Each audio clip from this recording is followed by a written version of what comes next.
नमस्कार, आप देख रहे हैं आपका अपना चैनल भिवानी हलचल खबरों के संग में मैं मनोज कुमार। आइए सबसे पहले डालते हैं नजर आज की हेडलाइंस पर। अनाज मंडी में हुई रेड, सैंपल्स में मिलावट मिलने पर होगी कार्रवाई। मलेरिया की रोकथाम के लिए स्वास्थ्य विभाग ने बनाई 148 टीमें।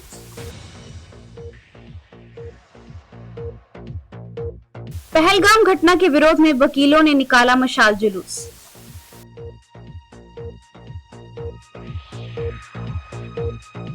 विप और बजरंग दल ने पहलगाम घटना को बताया कायराना हमला।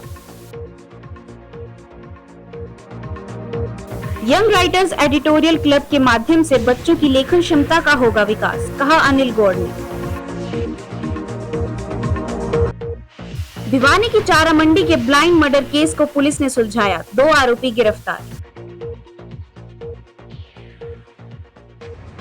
किया कार की वर्कशॉप में लगी आग, कड़ी मशक्कत के बाद पाया गया काबू। और अब खबरें विस्तार से। भिवानी की अनाज मंडी में सीएम फ्लाइंग ने रेड की। इस दौरान हैफेड, वेयर हाउस व मार्केट कमेटी की भी टीम साथ रही। छापेमारी के दौरान सरसों के 7 सैंपल्स भरे गए। मार्केट कमेटी के सेक्रेटरी अनिल कुमार ने बताया कि अनाज मंडी में सरसों की सरकारी खरीद चल रही है, जिसे देखते हुए सीएम फ्लाइंग के साथ warehouse agency, HAFED agency व मार्केट कमेटी द्वारा सरसों के सैंपल लिए गए हैं ताकि कोई गलत कार्य न हो। उन्होंने बताया कि सरसों के 7 सैंपल्स लिए गए हैं। इन सैंपल्स को वेयर हाउस द्वारा आगे भेजकर चेक करवाया जाएगा। मार्केट कमेटी के सेक्रेटरी अनिल कुमार ने बताया कि अगर सरसों के सैंपल्स में मिलावट मिलती है या कूड़ा करकट अधिक मिलता है तो संबंधित फर्म के खिलाफ कार्रवाई की जाएगी। उन्होंने कहा कि लिफ्टिंग में कुछ दिक्कत आ रही है क्योंकि सरसों व गेहूं का खरीद सीजन चल रहा है। थोड़े समय में ही अधिकतम आवक मंडियों में हो जाती है। डिपार्टमेंट व ठेकेदारों के संपर्क में है ताकि उठान तेज हो सके। नियमित टाइम में गाड़ियों का इंतजाम नहीं होने पर ठेकेदार के खिलाफ कार्रवाई के लिए डिपार्टमेंट को लिखा जाएगा। यह चेकिंग साफ सफाई को देखते हुए की गई है ताकि गोदामों में साफ सुथरा माल पहुंचे, किसान का भुगतान भी समय से हो सके। उन्होंने बताया कि अब तक लगभग 4,95,000 क्विंटल की आवक हुई है, जिसमें से करीब 4 लाख क्विंटल की खरीद भी हो चुकी है। वहीं 70% उठान भी हो चुका है। लगभग 11.5 लाख क्विंटल गेहूं आ चुका है और करीब 8.5 लाख क्विंटल गेहूं की खरीद हो चुकी है। वहीं 3.5 लाख क्विंटल का उठान हो चुका है। अगर मौसम खराब होता है तो आड़तियों के पास तरपाल की व्यवस्था होती है ताकि अनाज को भीगने से बचाया जा सके। गाड़ियों की तो सूचना ये है कि आज जो है अनाज मंडी, हमारी टीएमसी मंडी में जो है सरसों की खरीद चल रही है सरकारी, और इसी को देखते हुए रूटीन में जो है सीएम फ्लाइंग के साथ वेयर हाउस एजेंसी है और हैफेड एजेंसी है, मार्केट कमेटी है, इन सब के द्वारा सरसों के सैंपल लिए गए हैं ताकि कोई गलत कार्य ना हो मंडी के अंदर। तो ये रूटीन सैंपल सर बात करें तो किस तरह की सूचना मिली? ये रैंडमली लिए गए हैं सैंपल। 7 फर्में जो आगे आई सामने आया उसके 7 फर्मों के सैंपल लिए गए हैं और इनको जो है सैंपलों को लेकर के आगे वेयर हाउस द्वारा आगे चेक करवाया जाएगा। ठेकेदार की भी तो कई बताई जा रही है लिफ्टिंग सामान के लिए गाड़ियों में कहीं बताई जा रही है। बिल्कुल लिफ्टिंग में थोड़ी प्रॉब्लम आ रही है, जैसे गेहूं का और सरसों का दोनों के सीजन इकट्ठा चल रहा है और एकदम से जो है 10-5 दिन में ही मैक्सिमम अराइवल हो जाती है मंडियों में।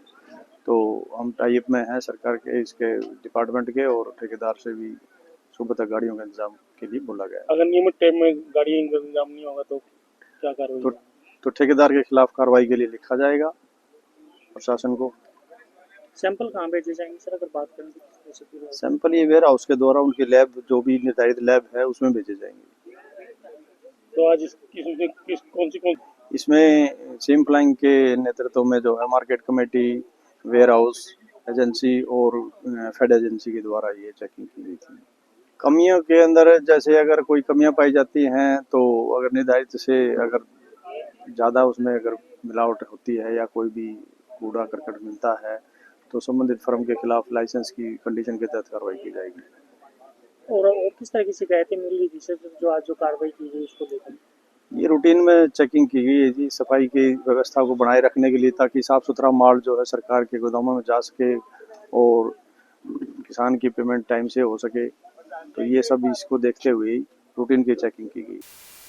हर साल 25 अप्रैल को मलेरिया जैसे गंभीर बीमारी पर काबू पाने के लिए विश्व मलेरिया दिवस मनाया जाता है। इसका मुख्य उद्देश्य मलेरिया से लोगों को जागरूक और उनकी जान की रक्षा करना है।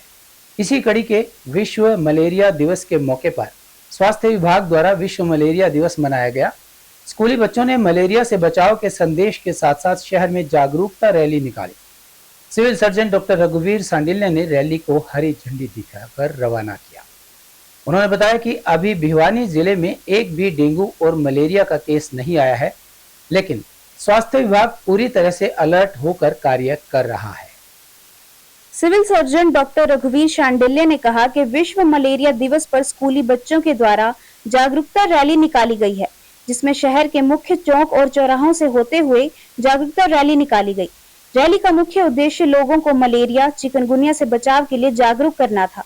उन्होंने कहा कि स्वास्थ्य विभाग के द्वारा भिवानी जिले में 148 टीम बनाई गई है, जिसमें से 22 टीम शहरी क्षेत्र में और बाकी की ग्रामीण क्षेत्र में कार्य करेंगी और लोगों को मलेरिया और डेंगू जैसी बीमारियों के बचाव के बारे में और लक्षण के बारे में लोगों को जागरूक करने का काम करेंगी। उन्होंने कहा कि सामान्य अस्पताल में तमाम सुविधाएं उपलब्ध हैं। जैसे ही गर्मी का मौसम बढ़ गया है, वैसे वैसे मच्छरों का प्रकोप भी लगातार बढ़ता जा रहा है। उन्होंने कहा कि जिलावासी अपने घर में पक्षियों के लिए रखे गए सकोर, रेफ्रिजरेटर, कूलर, खाले पड़े टायर, गड्ढे में जमा हुआ पानी की हफ्ते में एक बार साफ सफाई जरूर करें, ताकि डेंगू और मलेरिया के मच्छरों को पनपने से रोका जा सके। पहलगांव में पर्यटकों की नृशंस हत्या के विरोध में जिला बार एसोसिएशन के प्रधान संदीप तंवर व सचिव विनोद भारद्वाज की अगुवाई में शहर में मशाल जुलूस निकाला गया। मशाल जुलूस कोर्ट परिसर से पुराना बस स्टैंड, महाराणा प्रताप चौक होते हुए शहीद स्मारक नेहरू पार्क पर समाप्त हुआ। इस दौरान हाथ में मशाल लिए अधिवक्ता पाकिस्तान मुर्दाबाद के नारे लगा रहे थे। जिला बार एसोसिएशन के प्रधान संदीप तंवर व सचिव विनोद भारद्वाज ने संयुक्त रूप से कहा कि आज पूरे देश के लोगों की आंखों में आंसू के साथ गुस्सा भी है। जिला बार एसोसिएशन के प्रधान संदीप तंवर व सचिव विनोद भारद्वाज ने कहा कि पाकिस्तान परस्त आतंकवादियों ने जो कायरतापूर्ण हरकत की है, उसका हिसाब मोदी सरकार जरूर लेगी। यह विश्व की पहली ऐसी घटना है जहां धर्म पूछकर पर्यटकों की हत्या की गई है। घटना में मारे गए लोगों का कसूर बस इतना था कि वह हिंदू थे, लेकिन आज भी कुछ लोग कहते हैं कि आतंकवाद का कोई धर्म नहीं होता। उन्होंने कहा कि पूरा देश प्रधानमंत्री के साथ खड़ा है। ऐसा जवाब दिया जाए कि फिर से आतंकवादी ऐसी दुस्साहसपूर्ण हरकत ना कर सकी। सभी अधिवक्ताओं ने 2 मिनट का मौन रखकर मृतकों को श्रद्धांजलि अर्पित की। जो पहलगांव में निर्दोष हिंदुओं की बर्बर तरीके से आतंकवादियों ने जो हत्या कर दी, उसके विरोध स्वरूप आज बार एसोसिएशन और सभी अधिवक्ता साथियों ने मशाल जुलूस के रूप में रोष प्रकट किया है। इसमें मांग है भारत के माननीय प्रधानमंत्री जी से आतंकवाद पर कड़ा प्रहार करे और अब पूरा देश उनके साथ खड़ा है और जो पीओके है उस पे हमला करके उसको अपने कब्जे में ले। वो देखिए चोरी छिपे आए और हमला कर दिया। हिंदुस्तान को आज तक बड़े बड़े आक्रांता इस देश पे हमला करके चले गए। हिंदुस्तान वो ही खत्म नहीं कर पाए। ये 4 आतंकवादी क्या खत्म कर रहे हैं? उनका अंतिम समय है, बस वो भारतीय सेना जल्द ही उनको नेस्तनाबूद कर देगी। जो आतंकवाद ने आज हमारे देश के ऊपर ये जो प्रहार किया है, ये केवल हमारे देश पे नहीं पूरे समाज पे प्रहार है। और इस पे कोई जाति विशेष का नाम लेके उन्होंने जिस तरीके से एक निर्दोष व्यक्तियों को की हत्या की है, इससे ये जाहिर होता है कि उन लोगों के अंदर कितनी क्रूरता भरी है। इसलिए हम प्रधानमंत्री जी से यही निवेदन करेंगे कि आप ऐसी जो ये देश को तोड़ने वाली जो ताकतें हैं, जो आतंकवाद का रूप लेकर इस तरीके से देश को बर्बाद करने की सोच रहे हैं, इनको जड़ से खत्म कर दे। पहलगांव में हुए आतंकी हमले के विरोध में विश्व हिंदू परिषद और बजरंग दल द्वारा देशव्यापी प्रदर्शन आयोजित किया गया। भिवानी में सैकड़ों की संख्या में एकत्रित कार्यकर्ताओं और आम नागरिकों ने पाकिस्तान प्रायोजित आतंकवाद के खिलाफ जोरदार नारेबाजी करते हुए जिहादी आतंकवाद और पाकिस्तान के पुतले का दहन किया। प्रदर्शन का नेतृत्व करते हुए विश्व हिंदू परिषद के प्रांत मंत्री वरुण कुमार और जिला अध्यक्ष प्रदीप बंसल ने कहा कि यह समय निर्णायक कार्यवाही का है। उन्होंने कहा कि अब आवश्यकता है कि पाकिस्तान प्रायोजित आतंकवाद का जड़ से सफाया किया जाए। विप के प्रांत मंत्री वरुण कुमार और जिला अध्यक्ष प्रदीप बंसल ने कहा कि अब समय है कि पाक अधिकृत कश्मीर को मुक्त कर पुनः भारत में विलय कराया जाए। उन्होंने आतंकवाद को पनाह देने वाले पाकिस्तान को अंतर्राष्ट्रीय मंचों पर पूरी तरह अलग थलग करने की बात कही। बजरंग दल के प्रांत विद्यार्थी प्रमुख ललित बजरंगी ने प्रदर्शनकारियों को संबोधित करते हुए कहा कि पहलगाम हमला न केवल आतंकी घटना है, बल्कि यह भारत की संप्रभुता और हिंदू समाज के अस्तित्व को चुनौती है। उन्होंने आह्वान किया, राष्ट्रवादी शक्तियों को अब भीतरी सुरक्षा के लिए एकजुट होकर कार्य करना होगा।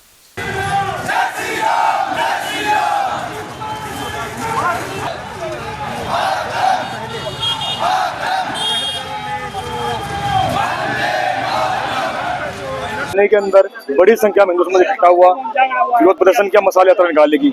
मसाल क्रांति का प्रतीक होता है, तो आज ये क्रांति लाएंगे पूरे देश के अंदर। जहाँ जहाँ हिंदुओं पर हमला हो रहा है उनको जवाब दिया जाएगा। कश्मीर में जो घटना घटी है, इससे बात साबित होती है आतंकवाद का धर्म तो नहीं होता, परंतु आतंकवाद का मजहब है, वो मजहब इस्लाम है। क्यों उन लोगों ने धर्म नहीं था आतंकवाद का? विश्व हिंदू परिषद के द्वारा रोष प्रदर्शन किया गया है और पूरे भारत में एक गुस्सा है कि जिस तरह एक कार्यता के पूर्ण निहत्थे हिंदुओं के ऊपर और उनका धर्म पूछकर जिस प्रकार उनकी हत्या की गई है, वो बिल्कुल बुज़दिल है। अगर वो बहादुर होते तो आमने सामने लड़ाई लड़ते, ना कि हमारे निहत्थे हिंदू भाइयों पर गोलियां चलाते। मैं भारत सरकार से ये अपील करता हूं कि जल्द से जल्द इस पाकिस्तान का नामो निशान खत्म कर दिया जाए। भिवानी के पीएम श्री राजकीय कन्या वरिष्ठ माध्यमिक विद्यालय में यंग राइटर एडिटोरियल क्लब के एडिटिंग रूम का लोकार्पण खंड शिक्षा अधिकारी डॉक्टर अनिल गौड़ द्वारा किया गया। कार्यक्रम की अध्यक्षता विद्यालय प्राचार्य डॉक्टर कुलवंत कौर ने की। वहीं कार्यक्रम के विशिष्ट अतिथि जर्नलिस्ट क्लब भिवानी के प्रधान ईश्वर धामू और महासचिव प्रदीप चौहान थे। अतिथिगण ने विद्यालय के बच्चों द्वारा बनाई गई न्यूज क्लिपिंग्स और न्यूज कलेक्शन की बुकलेट का अवलोकन किया और उनकी सराहना की। खंड शिक्षा अधिकारी डॉक्टर अनिल गौड़ ने कहा कि बच्चों में लेखन की प्रतिभा को उभारने के लिए विद्यालय के अध्यापकों के मार्गदर्शन में उठाए गए कदम से बच्चों की प्रतिभा का निखार होगा। जो बच्चे लेखन का कला को भूल रहे हैं, इस विधा से उनमें यह प्रतिभा जागृत होगी और उसे और अधिक तराशा जा सकेगा। विद्यालय प्राचार्य डॉक्टर कुलवंत कौर ने कहा कि विद्यालय में समय समय पर बच्चों की चहुमुखी प्रतिभा को निखारने के लिए अलग अलग तरह के कार्यक्रम किए जाते हैं। इसी कड़ी में यंग राइटर एडिटोरियल क्लब बनाया गया है, जिसमें बच्चों को लेटेस्ट समाचारों की जानकारी तो होगी ही, उनकी लेखन कला में भी सुधार आएगा।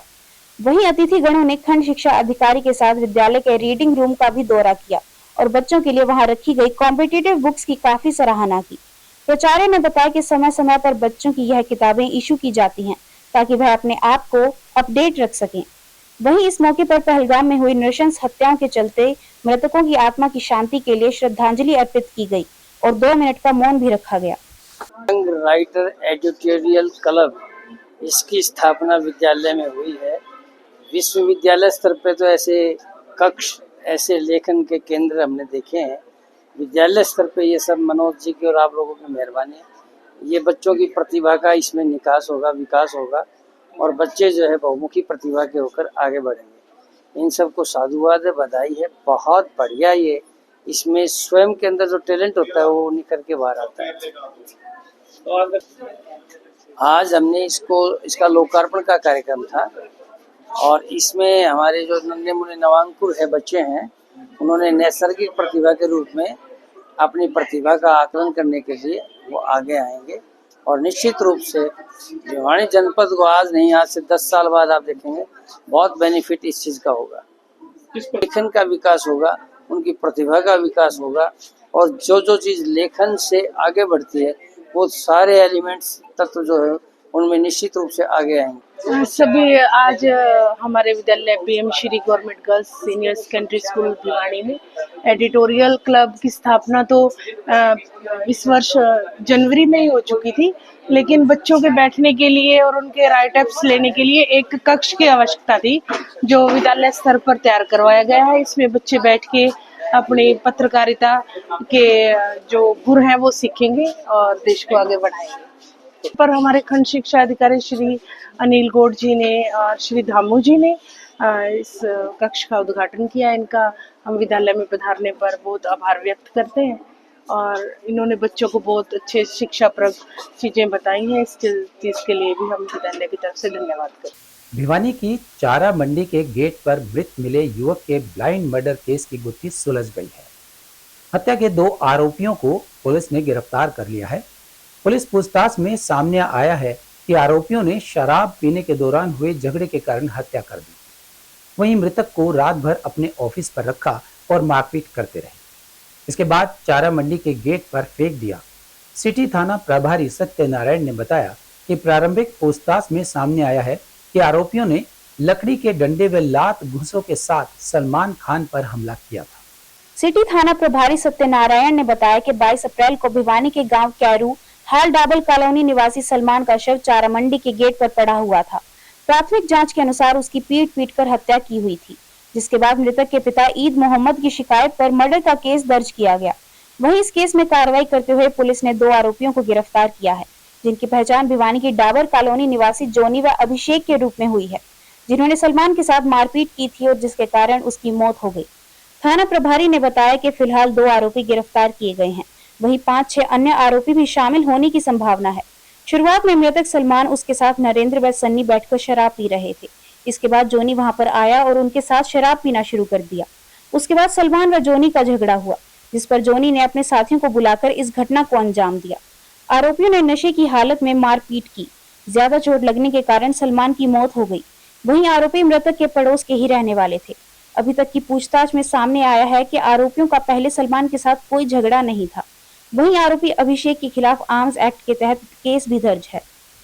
मामला ये है, जैसा आप सभी को पता है कि दिनांक 22/4/2025 को हमने सलमान पुत्र ईद मोहम्मद एक जवान युवक की चारा मंडी में अज्ञात व्यक्तियों द्वारा हत्या किए जाने पर FIR नंबर 161/2025 थाना शहर भिवानी में दर्ज की थी, जो उसके पिताजी की शिकायत पर दर्ज की गई थी। उसी में हमने तफ्तीश करते हुए मुकदमा को ट्रेस करने में सफलता हासिल की है और मृतक सलमान के साथ मारपीट करने वाले 2 आरोपियों को गिरफ्तार करने में हमें कामयाबी मिली है। प्राथमिक पूछताछ में सामने आया है कि ये मृतक सलमान और जो आरोपी पकड़े गए हैं और इसके अलावा अन्य 5-6 आरोपी जो अभी फरार हैं, जल्दी पुलिस की गिरफ्त में होंगे। शराब पीने के आदी थे और petrol pump Tosham bypass road के सामने इन्होंने इकट्ठे बैठकर शराब पी। उसके बाद इनका झगड़ा हुआ। फिर इसमें जो आरोपी जोनी है, जिसने झगड़े की शुरुआत सलमान के साथ की थी, जिसको हमने कल रात को गिरफ्तार किया है और उसके साथी अभिषेक को भी गिरफ्तार किया है। जोनी के साथ जो झगड़े की शुरुआत हुई, उसने अपने अन्य साथियों को वहाँ बुलाया जो मोटरसाइकिल पर आए और मरने वाले युवक सलमान को मोटरसाइकिल बैठा कर चारा मंडी दुकान जो ऑफिस इनका बना हुआ था वहाँ पर लेकर वहाँ उसके साथ रात भर मारपीट की गई और आरोपियों द्वारा मारे गई चोटों के कारण ही उसकी मौत हुई है। जो प्रारंभिक पूछताछ में हुआ, इसमें लकड़ी के मोटे डंडे, लात गुस्से वगैरह इनके द्वारा प्रयोग किए गए और बाकी गहनता से पूछताछ करने के लिए इनका आज पुलिस रिमांड लिया जाएगा। भिवानी में किया कार के वर्कशॉप में अचानक से आग लग गई। फायर ब्रिगेड की 4 गाड़ियों की मदद से आग पर काबू पाया जा सका। हैरानी की बात यह है कि यहाँ फायर की NOC नहीं थी। इसी बड़ी लापरवाही के चलते आग पर काबू पाने में काफी समय लगा। आग क्यों लगी, इस बारे में फिलहाल वर्कशॉप का कोई भी कर्मचारी कुछ भी बोलने के लिए तैयार नहीं है, पर आशंका जताई जा रही है कि आग शॉर्ट सर्किट के कारण लगी होगी। आग वर्कशॉप के गोदाम में लगी, जहां तेल के ड्रम रखे थे, जिसके चलते आग अचानक भयंकर रूप ले गई। सेक्टर 21 में किया कार की वर्कशॉप है, जहां अचानक आग लग गई। कर्मचारी यहां गाड़ियों की सर्विस में जुटे थे कि अचानक पूरा वर्कशॉप धुआं हो गया। फायर ब्रिगेड को सूचना दी गई, जिसके बाद एक कर यहां 4 गाड़ियां आई और आग पर काबू पाने में आधे घंटे से ज्यादा समय लग गया। फायर ब्रिगेड अधिकारी RN सिंह ने बताया कि सूचना मिलते ही उनकी 4 गाड़ी मौके पर पहुंची और आधे घंटे में आग पर काबू पाया गया। उन्होंने बताया कि वर्कशॉप के कर्मचारियों ने बताया कि आग शॉर्ट सर्किट से लगी थी। फायर अधिकारी ने बताया कि वर्कशॉप के पास फायर की NOC नहीं है, जिसके चलते आग ने एक बार विकराल रूप लिया।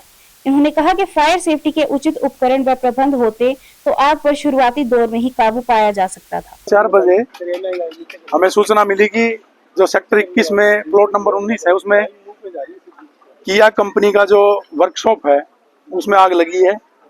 हमने तुरंत सूचना मिलते ही अपनी सभी गाड़ियां निकाली। हमारी एक गाड़ी एक गांव के क्षेत्र की आग बुझाने के लिए माने रुकी हुई थी और 4 गाड़ियां हमने यहाँ भेज दी। तो हमने बहुत जल्दी कार्रवाई करते हुए और जल्दी इस पे आग पे काबू पा लिया। कितनी का आग फैली थी? आग चूंकि जो तेल के ड्रम थे जो इनके ऑयल के होते हैं उस वजह से थोड़ा सा भयानक रूप ले लेती है, तो उसको हमने जल्दी काबू कर लिया। अब जहाँ यहाँ लोग जो बता रहे हैं जो इस कंपनी में है, वो कह रहे हैं शायद शॉर्ट सर्किट से हो गए। तो तेल जहाँ होता है ना ऑयल, तो उसमें आग बड़ी तेजी से फैलती है। कितनी गाड़ियाँ आई फिर कितना टाइम लगा? हमारी 4 गाड़ी आई थी और विद इन 30 मिनट हमने इस पे पूर्ण रूप से आग पर काबू पा लिया। क्या यहाँ पर अगर बात करें एनओसी की आग बुझाने की, इनके पास यंत्र से देखिए, इनके पास फायर एक्सटिंग्विशर एबीसी टाइप तो थे काफी, लेकिन मेरे ख्याल से इनके पास एनओसी नहीं है। और अब चलते चलते पहलगांव आतंकी हमले के खिलाफ पूरा देश ही नहीं बल्कि दुनिया के देश भी भारत के साथ खड़े दिखाई दे रहे हैं। हमारे देश की सरकार और विभिन्न राजनीतिक पार्टियां व सामाजिक तथा गैर राजनीतिक संगठन भी एकजुट होकर खड़े हैं। दुनिया के लगभग सभी देशों ने इस घटना की घोर निंदा की है और भारत के साथ खड़े रहने का ऐलान भी किया है। भारत सरकार द्वारा पाकिस्तान के खिलाफ अनेक बड़े फैसले लिए गए हैं, जिनमें सिंधु समझौता रद्द करने का फैसला भी शामिल है। देश के प्रधानमंत्री नरेंद्र मोदी ने 2016 में कहा था कि खून और पानी एक साथ नहीं बह सकते। इसी को मद्देनजर रखते हुए भारत सरकार ने सिंधु जल समझौता रद्द करने का फैसला लिया। यह सिंधु जल समझौता ही पाकिस्तान पर एक ऐसा वार हो सकता है जिससे पाकिस्तान की आर्थिक रूप से कमर ही टूट जाएगी, क्योंकि पाकिस्तान की 80% कृषि योग्य भूमि सिंधु नदी प्रणाली के पानी पर निर्भर है। पाकिस्तान की राष्ट्रीय आय में कृषि क्षेत्र का 23% योगदान है। खेती के अलावा सिंधु और उसकी सहायक नदियों के पानी पर पाकिस्तान के प्रमुख शहर कराची, लाहौर और मुल्तान पूरी तरह से निर्भर हैं।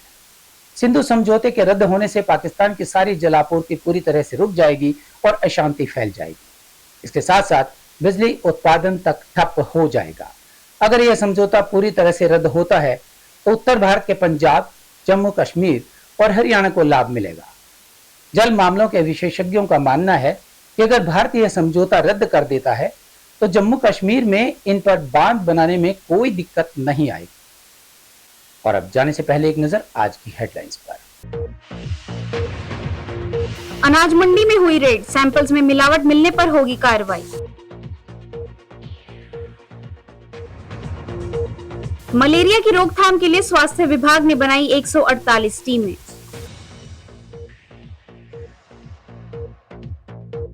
पहलगाम घटना के विरोध में वकीलों ने निकाला मशाल जुलूस।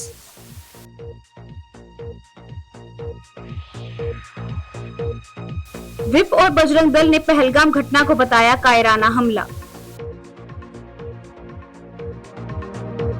यंग राइटर्स एडिटोरियल क्लब के माध्यम से बच्चों की लेखन क्षमता का होगा विकास, कहा अनिल गौड़ ने। भिवानी की चारा मंडी के ब्लाइंड मर्डर केस को पुलिस ने सुलझाया, 2 आरोपी गिरफ्तार। किया कार की वर्कशॉप में लगी आग, कड़ी मशक्कत के बाद पाया गया काबू। हमारे आज के अंक में बस इतना ही। अगले अंक के लिए देखते रहिएगा आपका अपना चैनल भिवानी हलचल।